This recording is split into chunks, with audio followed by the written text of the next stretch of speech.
Hello students, welcome to my class. और प्यारे बच्चों, कैसे हैं आप? आई होप आप सब अच्छे होंगे। Stay home, stay safe. और आई होप आपकी पढ़ाई जो है 11th की वो अब धीरे धीरे आपकी ये जो स्टार्टिंग फेज है ये हमारा कंप्लीशन की तरफ बढ़ रहा है, क्योंकि ऑलरेडी हम ये अपना जो फर्स्ट चैप्टर है ये कंप्लीट करने जा रहे हैं। अगले नेक्स्ट 2-3 वीडियोज में हम ये फर्स्ट चैप्टर हमारा कंप्लीट कर लेंगे। एंड आई होप कि आप बीएसटी जो है वो एंजॉय कर रहे हैं। नया सब्जेक्ट है, थ्योरेटिकल सब्जेक्ट है, but I am trying my level best कि आपको बहुत अच्छे से कॉन्सेप्ट्स जो है वो क्लियर हो। और please keep studying at home और बुक से भी पढ़ते रहिए। तो आइए बेटा, आज की क्लास अब हम स्टार्ट करते हैं। तो as you all know, in our previous lecture we were talking about objectives of business, but in previous lecture we were only focusing on profits। जो हमारा जो बेसिक ऑब्जेक्टिव है प्रॉफिट अर्निंग, उसी पे हम लोगों ने डिटेल में बातचीत की थी। But as you all know कि a business has multiple dimensions, और बिजनेस से बहुत सारे आपके स्टेक होल्डर्स जुड़े हुए होते हैं। और बिजनेस जो होता है बेटा, इसके बहुत सारे सेगमेंट होते हैं। जैसे आपके एक ही बिजनेस में अगर आप देखेंगे तो सेल्स डिपार्टमेंट होता है, परचेज डिपार्टमेंट होता है, प्रोडक्शन डिपार्टमेंट होता है, ह्यूमन रिसोर्स यानी एचआर डिपार्टमेंट होता है, मार्केटिंग डिपार्टमेंट होता है। तो बहुत सारे डिपार्टमेंट जो हैं आपके ये होते हैं, production, sales, marketing, HR, finance. तो अगर हम ये कहें कि बिजनेस का ऑब्जेक्ट केवल प्रॉफिट अर्निंग है, तो it is not insufficient answer कि भाई केवल प्रॉफिट अर्निंग, ऐसा नहीं हो सकता है। Profit earning is one of the most important objective of business, as we all know, but a business has multiple objectives. तो एक बिजनेस के मल्टीपल ऑब्जेक्टिव्स होते हैं। और कोई कहे कि सर बिजनेस के मल्टीपल ऑब्जेक्टिव्स क्यों होते हैं? क्योंकि बेटा एक बिजनेस जो है उसके कई सारे डायमेंशन होते हैं। बिजनेस आज अपने ऑनर्स के प्रति भी रिस्पॉन्सिबल है, अपने कस्टमर्स के प्रति भी रिस्पॉन्सिबल है, सोसाइटी के टुवार्ड्स रिस्पॉन्सिबल है, गवर्नमेंट के टुवार्ड्स रिस्पॉन्सिबल है। तो एक business has lots of responsibility. A business has multiple dimensions. A business has multiple आपके सेगमेंट्स। तो इसलिए a business has multiple objectives. So today we shall talk about multiple objectives of business, कि किसी भी business के multiple objectives क्या है। यानी एक बिजनेस जो है उसे कौन कौन सी जो चीजें हैं वो अचीव करनी चाहिए, यानी उसके ऑब्जेक्ट क्या है, बिजनेस करने के पीछे हमारी पर्पज क्या है, एम क्या है, टारगेट क्या है। तो आइए स्टार्ट करते हैं आज की क्लास। तो today we shall talk about multiple objectives of business. तो देखिए बेटा, बिजनेस के मल्टीपल ऑब्जेक्टिव्स में जो सबसे पहला ऑब्जेक्टिव हम लेते हैं वो है आपका मार्केट स्टैंडिंग। ठीक है, वो आपका है मार्केट स्टैंडिंग। तो बेटा as we all know, we are living in the era of cut throat competition. हर कंपनी ये चाहती है कि कैसे, how can we acquire, how can we get maximum market share. भाई आज कोई भी कंपनी ये चाहती है कि मैं मैक्सिमम मार्केट शेयर कैसे एक्वायर करूं, यानी ज्यादा से ज्यादा कस्टमर्स को मैं कैसे एक्वायर करूं। यानी every company wants to remain at top position, wants to remain at number 1 position. आज आपने देखा होगा कि जियो जब मार्केट में आया 2016 में, तो उसने ऐसी पॉलिसीज बनाई कि उसने अपने कॉम्पिटिटर्स को हिला के रख दिया। तो मार्केट स्टैंडिंग का अल्टीमेटली पर्पज जो है वो कंपटीशन के अंदर एक एज हासिल करना है। देखिए बेटा, आजकल आपको एक चीज बहुत अच्छे से पता होनी चाहिए कि we are living in the era of cutthroat competition, and having goodness is not sufficient. You have to be competitive. That means you have to be better than others. Keep the prices lower of your product and service of your products and services as low as possible, and आपकी जो quality of product and services है should be eight maximum.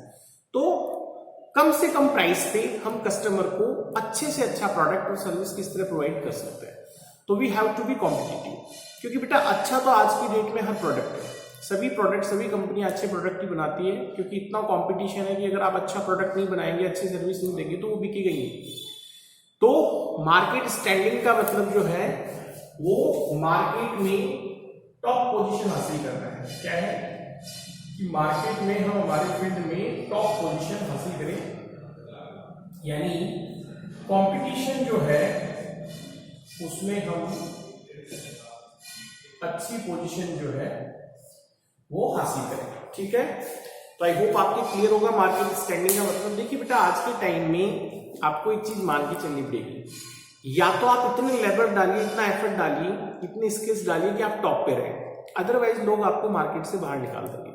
यानी आजकल जो है वो एक ही चीज है, यानी आर या पार की लड़ाई है, डू एंड डाई की सिचुएशन है। या तो आप जीत जाइए, वरना हरा तो लोग आपको अपने आप ही देंगे। तो आजकल वो हाफ हार्टेड एफर्ट्स नहीं चलते हैं, तो आपको मार्केट में अपनी एक स्टैंडिंग पोजीशन नंबर 1 या नंबर 2 या नंबर 3, टॉप 3 में तो आप होने ही चाहिए, और नंबर 1 पे हो तो बात ही क्या है। अब है आपका सेकंड पॉइंट। सेकंड पॉइंट है हमारा इनोवेशन। देखिए बेटा इनोवेशन जो है, इनोवेशन का मतलब होता है आपकी लेट्स डू समथिंग न्यू। देखिए एक तो होता है इन्वेंशन। इन्वेंशन तो क्या होता है, जब कोई प्रोडक्ट या जब कोई सर्विस या जब कोई भी साइंटिफिक इन्वेंशन हमारे सामने आता है, जब कोई चीज इस पूरी दुनिया में फर्स्ट टाइम रिसर्च के थ्रू हमें पता चलती है, साइंटिस्ट के थ्रू हमें पता चलती है, तो आपके वो क्या कहलाता है, वो कहलाता है invention. But here we are not talking about invention, here we are going to talk about innovation. Innovation means let's do something new, यानी bringing newness in our product and services. तो देखिए innovation can be of 2 types. एक तो आप अपने product में और services में इनोवेशन कर सकते हैं, कुछ नयापन ला सकते हैं, और एक आपकी जो रिक्वायर्ड एक्टिविटीज है बिजनेस को परफॉर्म करने के लिए, उनमें भी आप इनोवेशन ला सकते हैं, इनोवेटिवनेस ला सकते हैं। आज आप देख रहे हैं बेटा जितने भी हमारे cell phones, mobile phones market में आ रहे हैं, हर महीने 2 महीने से उनका एक नया अपडेटेड वर्जन, एक नया उनका जो मॉडल है वो मार्केट में कंपनी के द्वारा कस्टमर्स के सामने रखा जाता है। उसमें आपके जो अपग्रेड कॉन्फ़िगरेशंस हैं, जो फीचर्स हैं, रैम, रोम, कैमरा क्वालिटी, इंटरनेट एक्सेसिंग, आपके प्रोसेसर, ये सब और ज़्यादा बेटर क्वालिटी के होते हैं। फोन्स को ज़्यादा से ज़्यादा लाइट वेट बनाने की कोशिश की जा रही है, बैटरी लाइफ ज़्यादा से ज़्यादा करने की कोशिश की जा रही है? तो स्लिम, अट्रैक्टिव और useful, best camera quality, sound quality, क्योंकि आजकल तो ये मान लीजिए कि हमारी लाइफ ऑलमोस्ट मोबाइल के सराउंडिंग ही जो है वो घूमती रहती है। तो it is called innovation. Let's do something new, bringing newness in our project, in our product and services. तो इनोवेशन जो है वो एक चीज मान के चलिएगा, इनोवेशन जो है is the key of success in modern era. It is the key of success. अगर आप वही पुराने तौर तरीके काम के अपनाते रहेंगे, या आप वही पुरानी टेक्नोलॉजी के प्रोडक्ट सर्विसेज लेकर चलेंगे, तो आपकी company, no company can survive long run in the market. तो इनोवेशन जो है, और आपकी ये जो फर्स्ट पॉइंट था मार्केट स्टैंडिंग, ये मार्केट स्टैंडिंग भी आप इनोवेशन से ही पा सकते हैं, कि आप कुछ ना कुछ नया करते रहें, कुछ ना कुछ इनोवेटिव करते रहें। तो innovation is the key of success. आज के टाइम में अगर आपको सर्वाइव करना है, no company can survive without innovation. We have to make our product and services as better as possible. We have to improve our product quality और service quality at continuous basis. ये चीज आप ध्यान रखिए, ठीक है। फिर है आपकी प्रोडक्टिविटी, ठीक है। देखिए बेटा प्रोडक्टिविटी का क्या मतलब होता है? प्रोडक्टिविटी का मतलब होता है it is a calculation between inputs and outputs, कि आपने किसी चीज के लिए इनपुट कितने डाले और आपने आउटपुट कितना लिया। तो इनपुट आउटपुट, जैसे सपोज दैट एक बिजनेसमैन है जिसने 2 लाख रुपए इन्वेस्ट किए बिजनेस में, और 20K का प्रॉफिट जो है वो उसने अर्न किया। 20K आप समझते हैं 20,000, और कैपिटल कितना इन्वेस्ट किया? 2 लाख। तो प्रॉफिटेबिलिटी क्या आएगा? आपकी प्रॉफिटेबिलिटी आ जाएगा इसका 10%। ठीक है, आई होप यू कैन अंडरस्टैंड। देखो प्रॉफिट कितने हैं, प्रॉफिट आपकी 20K है, 20,000 यानी ये आपका आउटपुट है, और आपने कैपिटल कितना इन्वेस्ट किया है 2 लाख, तो 2 लाख के ऊपर 20K का प्रॉफिट निकालेंगे तो ये 10% आएगा। लेकिन आप क्या देखते हैं, दूसरे बिजनेसमैन ने 1 लाख रुपए इन्वेस्ट किया और प्रॉफिट कमाया 15K। अब आप देखेंगे इसने 20,000 कमाया, इसने 15,000 कमाया, लेकिन इसने इन्वेस्टमेंट भी तो कम किया है। ये आपका आउटपुट है और ये आपका इनपुट है, ये आउटपुट है, ये इनपुट है, तो इसका आप प्रॉफिट देखेंगे तो 15%। तो ultimately I am trying to explain you कि इनपुट आउटपुट का जो कैलकुलेशन है, जो ratio between input and output है, दैट इज कॉल्ड प्रोडक्टिविटी, कि हमने एफर्ट्स कितने डाले और उसका रिजल्ट हमें कितना मिला। तो देखिए खाली कुछ लोग क्या होते हैं, एफर्ट्स बहुत डालते हैं बट रिजल्ट नहीं मिलता है, यानी उनका प्रोडक्टिविटी लेवल जो है वो लो है। ठीक है, तो चाहे वो वर्कर्स के केस में हो, चाहे एम्प्लॉयज के केस में हो, चाहे प्रोडक्शन के केस में हो, चाहे सेल्स के केस में हो, चाहे कैपिटल और प्रॉफिट के केस में हो, प्रोडक्टिविटी मींस कि हमारा जो एफर्ट है वो परफॉर्मेंस में कन्वर्ट हो रहा है या नहीं हो रहा है, दैट इज कॉल्ड प्रोडक्टिविटी। तो productivity is one of the important objectives of business, कि आपकी प्रोडक्टिविटी अच्छी होनी चाहिए। ठीक है, कुछ बच्चे आपने देखा होगा 2 घंटे पढ़ के ही बहुत अच्छा करते हैं, और कुछ बच्चे 5-6 घंटे पढ़ के भी अच्छा नहीं कर पाते हैं, क्योंकि जो 5-6 घंटे पढ़ के भी अच्छा नहीं कर पाते उनका प्रोडक्टिविटी लेवल जो होता है वो लो होता है।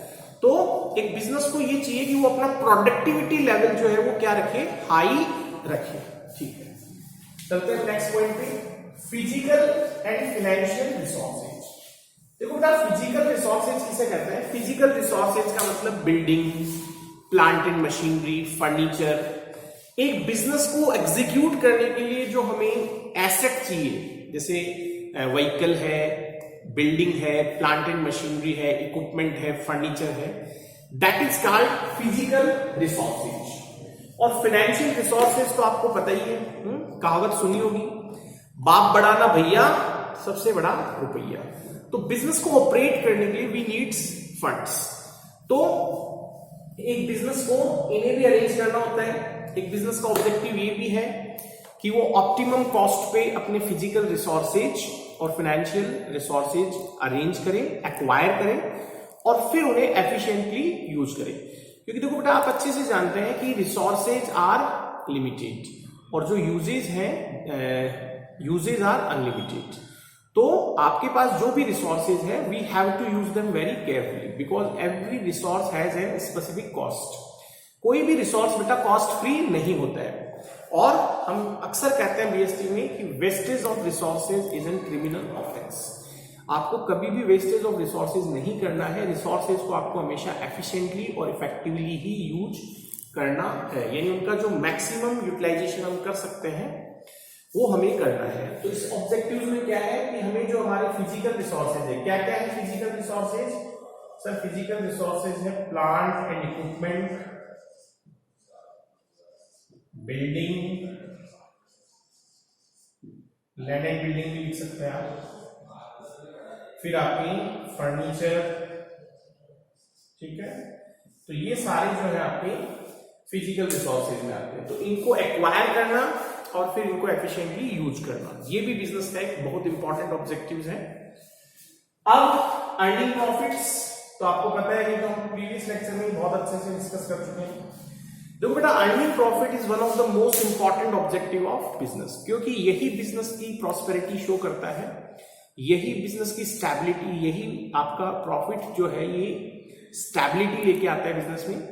और अगर आपके बिजनेस को लॉन्ग टर्म में सर्वाइव करना है तो you have to earn a reasonable amount of profit. देखिए अर्निंग प्रॉफिट का मतलब ये नहीं है कि हम किसी का गला काटने लग जाएं या किसी के इंटरेस्ट को एक्सप्लॉइट करके हम प्रॉफिट कमाएं, ऐसा नहीं है। But a business should earn, must earn a reasonable amount of profit so that he can survive in the market for long run and he can also expand its activity. That means तीनों चीजें आपकी जो है survival, profit, growth, जो मैंने आपको code बताया था आपका SPG, तो कहीं ना कहीं आपका सर्वाइवलनेस और ग्रोथ जो है, आपका सर्वाइवलनेस और ग्रोथ दोनों बेटा प्रॉफिट पे डिपेंड करता है। Is that clear? तो earning profit is the one of the most important objectives of business. फिर आपके जो नेक्स्ट ऑब्जेक्टिव है वो है मैनेजर्स परफॉर्मेंस एंड डेवलपमेंट। देखो बेटा, आज के टाइम में बिजनेस जो है वो ऑनर्स नहीं चलाते हैं। Actually we are talking about company business. तो बिजनेस जो है वो बोर्ड ऑफ डायरेक्टर्स चलाते हैं, उसके मैनेजर्स चलाते हैं, ऑनर्स तो शेयर होल्डर्स होते हैं। तो इसलिए एक बिजनेस का ये भी ऑब्जेक्टिव है कि वो अपने मैनेजर का जो परफॉर्मेंस है, ये जो मैनेजर्स की जो स्किल्स है उन्हें डेवलप करें और उनके परफॉर्मेंस को इंप्रूव करें। क्योंकि जितने अच्छे आपके बोर्ड ऑफ डायरेक्टर्स होंगे, जितने अच्छे आपके मैनेजर्स होंगे, जितनी अच्छी उनकी स्किल्स डेवलप होगी, उतना ज्यादा कंपनी को फायदा होने वाला है। तो a business has to conduct the development programs for his managers, ताकि उनकी स्किल डेवलप हो सके, उनका परफॉर्मेंस और ज्यादा ग्रूम हो सके और कंपनी को उसका फायदा डेफिनेटली मिलना ही मिलना है। तो एक बिजनेस का ऑब्जेक्टिव ये भी होना चाहिए कि मैनेजर के परफॉर्मेंस और उनके डेवलपमेंट को हम कैसे इंप्रूव करें, कैसे इंक्रीज करें। ठीक है, नेक्स्ट पॉइंट है आपका वर्कर्स का परफॉर्मेंस एंड एटीट्यूड। तो देखिए, वर्कर्स जो होते हैं बेटा किसी भी कंपनी में या किसी भी बिजनेस में, वर्कर्स का रोल बहुत इंपॉर्टेंट होता है।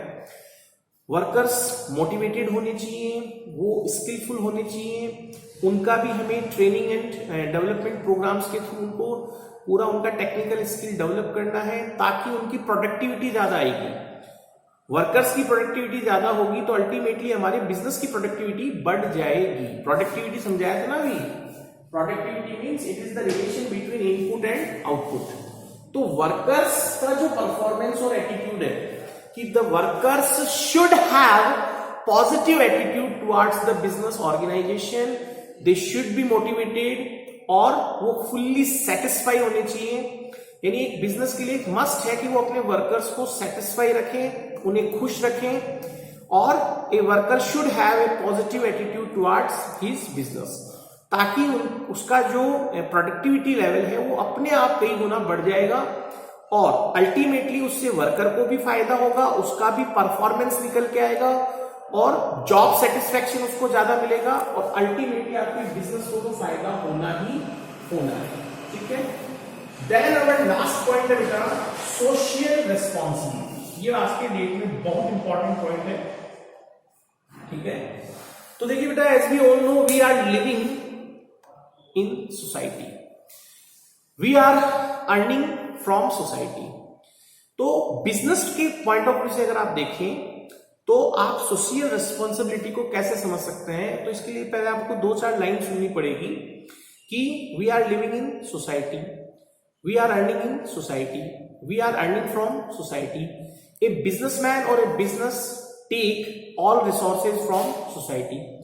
सो a business and a businessman should perform their social responsibility properly. अब सोशल रिस्पॉन्सिबिलिटी में आता क्या है, तो सोशल रिस्पॉन्सिबिलिटी में बेटा काफी चीजें आती है, जैसे number 1, provide employment to weaker section of society, do not exploit environment unnecessarily, to use environment friendly methods, environmental friendly methods of production, don't pollute the nature, और आपके to provide quality products and services to the society, to provide quality products and services at reasonable price, don't go for adulteration, don't go for malpractices। तो ये सब जो है बेटा आपके social responsibility में आता है और social responsibility has become the biggest objective of business. क्योंकि अगर आप देखें कि हम सोसाइटी से, अगर एक बिजनेसमैन ये सोचे या एक बिजनेस ये सोचे कि मैं सोसाइटी से खाली लेता ही लेता रहूं और इन रिटर्न सोसाइटी को कुछ ना दूं, इट इज नॉट पॉसिबल। तो a businessman has to perform his social responsibility, because I have already told you कि we are living in society, we are working in society, we are earning from society, we are earning in society. Business कोई जंगल में तो कर नहीं रहे हैं, society में कर रहे हैं, सोसाइटी के लिए कर रहे हैं, सोसाइटी के लोगों से हम कमा रहे हैं। So I hope you can understand a businessman has to perform his social responsibility. ठीक है, और क्या क्या आता है बेटा सोशल रेस्पॉन्सिबिलिटी में? टू प्रोवाइड एम्प्लॉयमेंट टू आपके लोकल पब्लिक, सबसे पहले सोशल रिस्पॉन्सिबिलिटी हमारी लोकल एरिया के अगेंस्ट टुवर्ड्स ही होती है, क्योंकि वहीं से हम सारे रिसोर्सेज दे रहे हैं। To provide employment to weaker section of society, to use environmental friendly methods of protection, don't pollute the environment, tree plantation, participation in NGOs, charity, donation, participation in necessary civic activities, आपके to provide quality protection services to society, to provide quality protection services at reasonable prices, etc. etc. तो आपने देखा कि एक business has multiple dimension, so it has also multiple objectives. ठीक है, देखिए बेटा बिजनेस जो है उसके मल्टीपल ऑब्जेक्टिव्स हैं, क्योंकि बिजनेस को कई सारे टारगेट सेट करने पड़ते हैं, कई सारे ऑब्जेक्टिव सेट करने पड़ते हैं। तो एक तो आपके ये सारे पॉइंट्स अच्छे से क्लियर होंगे, नोट्स में आपको इसके सेंड कर दूंगा जो आपको नोटबुक में नोट करने हैं। और मल्टीपल ऑब्जेक्टिव्स का फाइनल कंक्लूजन ये है कि एक बिजनेस को अलग अलग सेगमेंट में अलग अलग ऑब्जेक्टिव सेट करने पड़ते हैं। जैसे in the field of sales उसे अपने सेल्स टारगेट सेट करने पड़ते हैं, in the field of production number of units to be produced वो डिसाइड करना पड़ता है, in the field of financial resources उसे ये डिसाइड करना पड़ता है कि कितना कैपिटल हमें चाहिएगा, कितना मार्केट से हमें फंड रेज करना है, फिर उस पर कितना डिजायर्ड रिटर्न होना ही चाहिए, एटसेट्रा एटसेट्रा। तो business has multiple segments and in each and every segment we have different and separate objectives. Sales department का अलग ऑब्जेक्टिव है, आपके परचेज डिपार्टमेंट का अलग है। परचेज डिपार्टमेंट का ऑब्जेक्टिव ये है कि how can we purchase raw material at low at possible, at low price at possible, कितने लो प्राइस पे हम अच्छे से अच्छी क्वालिटी का रॉ मटेरियल खरीद सकते हैं। तो जितने भी डिपार्टमेंट्स हैं, जितने भी सेगमेंट है बिजनेस के, सबके अलग अलग ऑब्जेक्टिव्स होते हैं। तो ultimately I am trying to explain you since starting of this lecture कि a business has multiple objectives, और we have already discussed all the points in very detail. और इसका आप एक शॉर्ट ले लीजिए, ये पॉइंट्स सारे आपकी बुक में है, बुक से ही हमें चल रहा है, एनसीईआरटी की बुक है। और this text book is the best book of BST, so don't worry, इसे आप कंटिन्यूअसली और इंटरेस्टिंगली फॉलो करते रहिए। तो finally I would like to say I hope you enjoyed today's video and lecture. Thank you so much. Stay home, stay safe. Thanks. Tata.